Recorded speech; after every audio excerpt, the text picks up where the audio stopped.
Clap it up for white people, man. Hey. Because you have all these other races that come here and they take care of each other. Why are you getting the section every week spending $2,000 and you waking up and you broke? How come Africa didn't come back for us? Sweat. I get good service from black people a lot of time. I want to make sure they know that. I don't get churchy now, nigga. Stop doing that. Are we live? Alright, so look. Welcome back. Welcome back. We're back at it. It's Brady and Trey, and we welcoming Rice, aka Dirty Rice. Dirty Rice. Everybody, clap it up. My man. What's up? I've known Rice for a long time. Man. How long you known him? I've known Rice 5 years? Allegedly. On and off. Okay. I've known Rice for a substantial amount of time. Spent a lot of time with him. How you felt when you first met Rice? Normal guy, good guy. Good guy? You know Automatic off the rip? He's funny. I like being around funny people. That's what I like. That's what I did. Rice is definitely good with the jokes. Alright, so we got Rice, aka Dirty Rice. Hey, so Dirty Rice. What's up? I like to know where you from, man. Tell me where you from. I'm originally from Georgia. Hey. This is my home state. Hey, tell them that's Georgia. the best place in the world. Hey. Is it really? So you're from Georgia. But I want to say something that's going to make a lot of people mad. Please do. When black people tell you they're going to do something. Hold on. Listen. I know I'm going to make a lot of motherfuckers mad. That's what the point. Fuck it.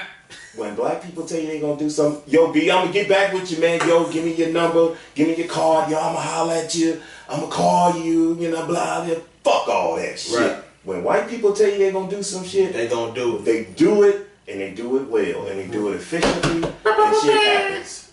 Hey, I got a question on that. Clap it up for white people, man.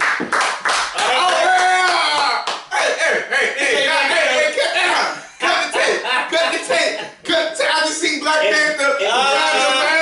Fuck out of here, man. And when I say that, and I'm not saying that to be offensive to anyone of any I get race, it. but it's just black people, we need to get our shit together. So if we can't, we always talk about what we gonna do. You know, I'ma do this, I'ma do that. We ain't doing shit. We need to help each other. We need to pull each other up. Right. Because you have all these other races that come here and they take care of each other. Yeah. You know what I'm saying? Hey, so people of the Caucasian race, they take care of each other. Hispanics take care of each other. Asians take care of each other. If they have to stay 8 to 10 people in the house, they make sure everybody's straight. They make sure everybody gets a brand new car. We're built different, man. Asian people, slavery fucked us up. Middle Eastern, every race, they take care of each other. But we're so caught up. We're caught up on who got the best looking purse. Who got the biggest rims on their car? Who got the fattest ass? Dumb shit. Dumb. Yeah, you're right. You're right.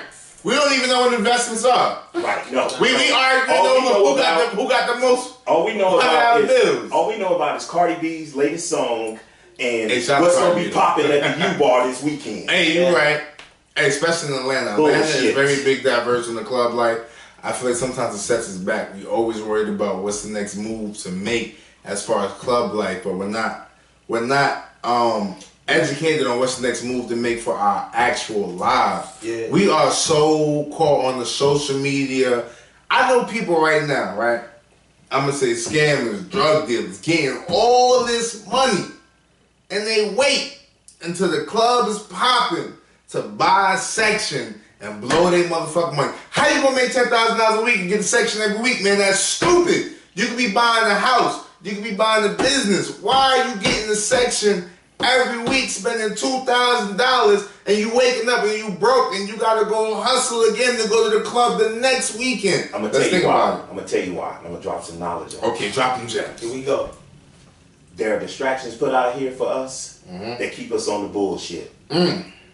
We put out these TV shows that keep us on the bullshit. Well, you watch TV all day and this commercial tells you how fucked up you are because you're not driving this car. You gotta go get this Acura, or you fucked up because you're not down at Dillard's or Bloomingdale's or Macy's at participate in this sale, or it's TV is fucked up. So that's telling our women, fucking us up. This TV is telling our women that you're fucked up. That you don't have your hair like this. You don't put this wig on. You don't put this weave. You don't sew this weave in your head. You don't glue this mess on top of your scalp. Or if you shop on the clearance rack. Yeah.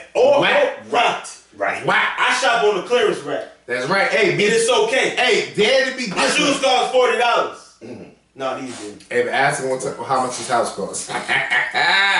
Frugal. Yeah.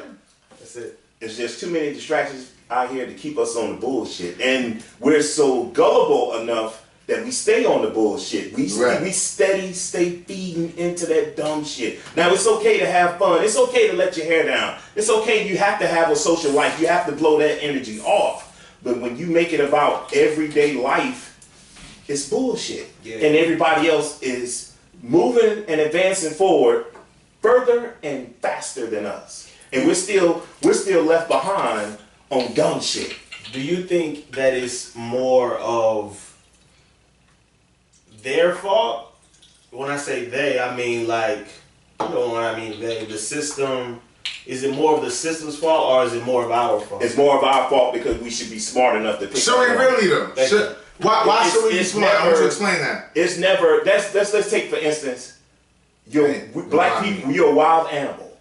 And the system is a hunter. The animal should be smart enough to know that they're being hunted. Right. And should be smart enough to know that they're being preyed upon. I like that. So you should use your own natural instincts to evade this particular hunter. That's what I'm saying. It's never the system's fault. It's just we have to be smart enough to catch on to this stuff. Yeah, so we as African Americans, being hunted daily, should know what's going on. Absolutely. So what you call it, ignorance?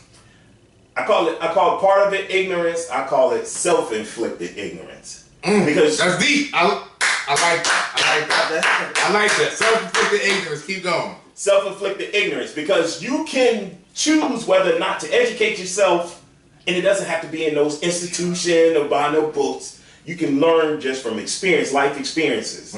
But if you're ignorant to the fact that you're being played, you're constantly being made a fool of on a regular basis, so then it's self-inflicted. I want to ask you a question. What made you feel like, what made you, I'm not going to say woke up, I'm going to say wake up, I'm going to say, what made you realize what was really going on? Was it your parents? Or was it your life experience? It was my life experience. You know, it's just, you know, there was a time, I'll give you an example. When I was in the military, you know, I was young and, you know, having fun. You're out with your folks, you're chilling, you're kicking up dust, you're tearing shit up, you know, whatever. You're having a good, your life is good, assumably. But then you start to recognize a pattern. You know, like, okay, I work all week. Every Friday, I'm in the mall, I'm looking for some shit to wear to a club or a bar or whatever, you know, to get right, and then I go to a club Saturday night, and I blow a good portion of money, and I'm laying around like Sunday morning, like, fuck, I gotta stay at home. Like, it was the same stuff over and over and over again. Right. It was the same thing. It's built for that too. It was a cycle of chasing women, blowing money, dumb shit. Sitting at home on the defect. Trying to figure out what the fuck I'm doing. Like, and when you realize that, that's when you wake up. You wake up and then you just notice things. And sometimes it's good to just pay attention to people around you. You know, pay attention to what other people are doing, how other people move, how other races move. It's always, you know, be aware of your surroundings. Yeah. So why do you feel like black people are like so down and these other races are getting it besides us? Because we've been torn down from the beginning. We pulled however we got here, whether we were shipped, whether we were taken, however we were brought over here to the U.S. There's always going to be a different version of the story, whether we were sold or whether we were taken. However we got here, we were stripped of our name, we were stripped of our identity, we were stripped of our religion, we were stripped of who we are as people, right? Didn't have a native language. Follow me? We had to come here and learn their language, their way of life. Every other immigrant that comes here has a native language. Russian, Asian, Japanese, Chinese. Even true Africans. True Africans, absolutely. Absolutely. Everybody has a native language. Dutch, French, Italians, Philippines. Why, okay. Portuguese. How come Africa didn't come back for us? Sweat. Black Panther. Hey, why didn't our people come back for us? Wakanda. You know I'm saying, what's my motherfucking name?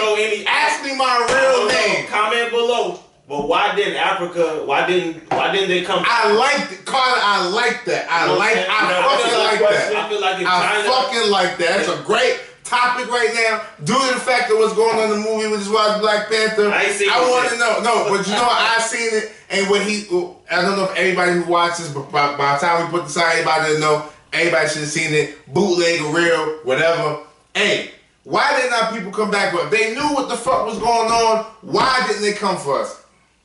I think they probably didn't have the means to come for us, to be honest. Hey, Wakanda was real.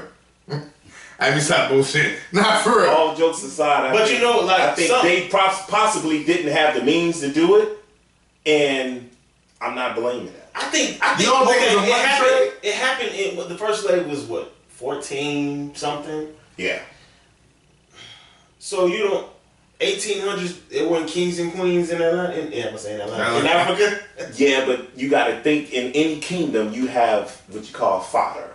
If you're not part of the royal family or the guard or the royal army, you're not important. So so check it out. So if you had a couple of farmers to get taken, let's say a whole village of farmers and workers, then okay, oh well, I still got a lot of farmers and workers here in my kingdom, or I may have possibly sold their ass off because hey, you know, let me get this gold or get these, you know, bushels of whatever crops or resources. If you just want these slaves, fuck them niggas. It probably was, you know, somebody's mindset. We don't know. Everybody, here's the thing about history. Everybody's gonna always give you what they alleged version of history. None of us here today knows exactly what happens. You can read something, a manuscript from 200 years ago, and it can be a lie. We don't know that. We can't always go on what we think is the gospel of how everything went. We can only assume, and we can put shit together. We don't know. We don't know how that shit went down. I'm glad you said that because recently I've been hearing people say, a lot of people saying that Africans were here first, and we kind of got, like the story is always, we came over here on a ship. My question is, why the fuck are we so weak? And like, we fucking warriors. Like, if you look at our body structure, if you look at our type, if you look at everything about the black, we bigger than half the people. Here's the thing. How can we let our mind be destroyed so bad though? I don't even think it has anything to do with being weak. I just think that it was a form of intimidation. If you seen a person get tied down to a tree, set on fire, different means they've had different means. Any people have had different means of intimidation. To instill fear in somebody. Okay, I'm about to cut his fucking head off, and then I'm gonna use his fucking skull as athletic support to support my nuts. And do you think the other slaves standing out there like, I'm not fucking with him? I think a lot of people today think about today, man. They think about what they would do today. Think about being in the military. No. I want everybody, no. Before you say that, I want everybody to think about everybody who's in the military right now listening. You know, when your platoon sergeant, first sergeant, or commander tell you something to do, you fucking execute. But you ain't getting paid. No, it doesn't matter. You're not getting paid. But no. But you was getting paid. You first would get paid the bare minimum. No, you don't. You don't get paid. Talking about. You don't get paid the bare minimum. Hold on. When you feel like you're getting played. You better say something when you feel like you're getting played. Because the world will play you. There is no rules to this world. If they can pay you $2 an hour, they will pay you $2 an hour. Yeah. You are lucky we have laws in place. Because trust me, if they can put their fucking meth head cousins on, they will. Black people will not put their weed head friend on a job because they are not about to get their name tarnished because they work so hard for that job. No. But white people...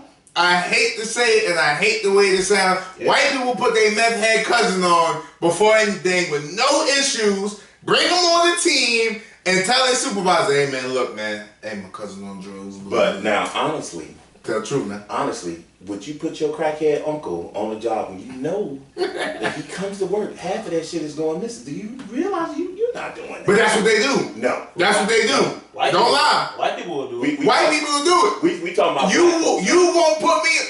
That's the fucked up part. The fucked up part is you won't put your homie that smoke a little weed here and there But he not late to his job. He smoke weed, he don't make for a drug test. But white people put their fucking meth head cousin, they give him little drugs. Hey, get your piss right. Hey, do your meth after. And you see it. You see it. You see these motherfuckers, of course, tweaking and shit at their job, chilling, making $30 an hour. You know what the fuck going on. But your brother, your black brother you trying to put on, he's fucking late and everything. You can't do it. Yeah, but see, we know we get that motherfucker at the job, he ain't gonna want to work. Exactly. That's number one, at least. And that meth make you work. the meth dude might be a functioning drug addict. He can work and sit there and type shit. And so why do we have the stigma we so lazy? How many times you went to a restaurant, fast food per se, and you order some food, and as soon as you come up to the counter, you get psst, psst. I mean, it's like somebody when you get up to the counter, like they don't want to take your order, they mad, they gotta check their phone. You go in Walmart, you go in the Walmart, you got like 85 people in one line, and one girl, I'm going on break. Yeah. No, the fuck you not. Like, we always are doing this dumb shit. You ever go to Chick-fil-A and you ever see them little white girls in there smiling, happy? Waiting for the Chick-fil-A. Would you like some Chick-fil-A sauce? Would you like some Pomeranian sauce? You know, I got a problem with that, man. This is my perspective. So, nice plug. Yeah. So my perspective on that is like, I don't think we shine enough light on the people, the black people who do good jobs. I agree. I think that can help the perception of it, because we've been doing that to ourselves for years, talking about ourselves for years. Yeah. You know what I'm saying? And then like yourself, you're growing, right? Yeah. So your perception is always going to be what it used to be. Mm-hmm. I mean, how you remember it, you know, coming up. Mm-hmm. So even though you're not in that element no more, that's what you remember it how it was. Right. That's how black people were. Yeah. That's how I remember them. That's what I'm talking about in this podcast. Yeah. We need to shine light on the future. I don't want to say McDonald's, but I go to places and I get good service from black people a lot of time. I want to make sure they know that. I appreciate the good service that I get. Where do you go so I can get that service? Because I end up in Don't do me like that. Hey, what you say? See what you doing? Hey, give me an example. I can't do that. That's the fucking problem, man. I'm not dropping names, man. Nah, the problem is I've been to Applebee's and got great service. Oh man, but that's good. They get paid off tips. I've been to Applebee's and got terrible service from a white woman. Give me a place of hourly. I've been to places where I have a motherfucker go on her break, come back from the little corner liquor store, scratching her titty with flour on her shirt from Church's Chicken. How you doing? Then walk right back behind the counter and start frying the chicken and dropping it in the fries and shit, and shaking the French fry rack. But where you eating at? A lot of times where you eating. Sometimes Popeyes got them. Chick-fil-A pay a little bit more. They got a little bit better benefits. You know what I'm saying? So is it the pay that determines the workers? Hey man, listen. When your stomach growls, when Captain Caveman started growling, man, you got to pull off the exit. Unfortunately, if it have to be in the West End, you got to get that fucking food, man. And you're going to have to take a chance of the crackhead coming up to you. So you ain't never got good service on the West End? I have sometimes, but then sometimes occasionally. So shine light on that, Rice. Sometimes you got to deal with Stop being dirty, Rice. Hold on. Sometimes you got to deal with the nigga that comes in between your car and the sign talking about, give me a two-piece, man. Hey, so I want to say this, man. Should we congratulate people on doing the job they're supposed to do? To shine light on the black people? I mean, that's not what he's saying. I'm asking. I'm not saying that's what he's saying. I'm asking. So we get good. You do it for the white people? He can't do it for white people. I don't do it for y'all just said, you go to Chick-fil-A, the white person. No. Right said that. You agree. You Hey, no. When I go to Chick-fil-A, it's black people. I ain't calling you, baby. Let me ask you, have you ever got bad service at Chick-fil-A? I don't know what the fuck I don't know what they training them motherfuckers at Chick-fil-A. But goddamn it, hey, how you doing, sir? Hey, hold on. Even the one in Lenox Mall with all black staff. Yeah. Even the one on Camp Street with all black staff. Yes. It's the same type of service. You know what it is? They treat their employees like people. Yeah. What it boils down to. You saying you go McDonald's? Hold on, you go get a job over here at Greenbrier, the Burger King Greenbrier, and they like, look, you need to be at work on time. I don't care about your bus being late. I don't hear that shit. I don't care about you not having no setup. You open up Sunday Chick-fil-A a little more. Chick-fil-A is family oriented. They got core values. And they got goals. They believe in what they got goals. They don't want you to work there forever because they know, nigga, another motherfucker gonna replace you. Absolutely. I knew Chick-fil-A was the shit when I couldn't get a job. McDonald's. I applied for Chick-fil-A and I couldn't get a job. Boom. And I got arrested. Let me tell you something. Let me say some real shit. When you black, you have to be proud. And you have to understand we have to stop the stigma of we always late. Don't get churchy now, nigga. You Stop doing that. No, that's some bullshit. I had a job. You was just dogging every black person that Now you want to get all of my dog on it. Shut up. I don't. Fuck you. Fuck you. We gotta fuck you. Let me say that. What side you on? Let me say that. Let me say something real quick. First, I talked about the people paying attention. I'm giving this nigga uppercut. Hey. Here's the thing. All of that, what you said, is fine and dandy. That's nice. But here we go. Black people out down. Here we go. But here we go. All of this shit starts with each one teach one. Yeah, I'm not trying to be preachy. Teach a motherfucker. Hold on. You see this little nigga fucking up or about to go do some dumb shit, you overhear this nigga talking, you older cat, and you hear these young niggas talking about to go bust up in this lady's house. You pull this nigga to the side and say, listen, don't do that, man. Because it's gonna be a motherfucker on the other side with a shotgun gonna blow your fucking balls off. What are we doing for the community as the people who get money? Wait, before anybody say something, when we get money, what are we doing for the lower income community? I want to know. You know what? I'm about to switch your whole question up. No, I want you to give me an answer. Let's switch it up. Because I got your answer. Go ahead. Chuck, what are you doing for the community? And let me tell you, what am I doing? Let me tell you, ask myself, what am I doing? Don't answer that question though. Just think about it. Just think about it. If I think about it, I'm supposed to talk. I want everybody. Yo, give me the mic. Why you touching the mic? Hey, fuck you. I know you like the mic in your mouth. Hey. Oh, we going there?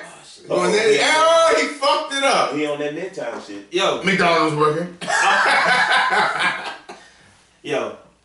I want everybody out there to do this. Just to think. We're not answering this question. What are you doing to change your situation? Can I be the change that I want to see? Am I doing what I need to do to make something happen? Am I following my goals, or am I just being stagnant and staying where I'm at? Do I read? Do I network? Do I talk to people who know more than me? Do I at least try? Carter learned that from me. Huh? Can I wake up with some dignity knowing that I tried? So, Carter, let me ask you a question. What? After you said that was great. That was the honest truth. What are you doing? Moment of silence. You see, one thing I realized in life, a lot of us black young brothers, man, not the woman, man, the black young brother, we grew up without a mentor. Did you have a mentor growing up, right? I had the whole neighborhood. That's the honest truth, man. What I heard from the 90s and the 80s and the 70s, they had men.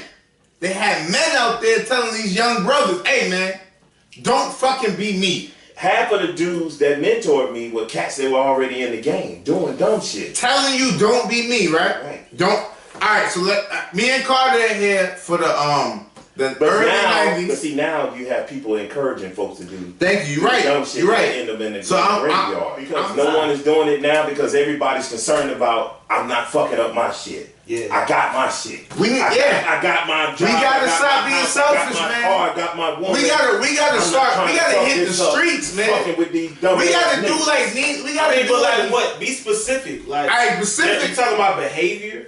Yes. Like what? Like you? I mean, yo, 16-year-olds are going to be 16. No, man, no. You know what? It's all about how you was. Hey, check this out. I appreciate y'all having me on. Thank you, man. Did you end yourself? Give it up for Dirty Rice. Hey, my perspective, we had Dirty Rice.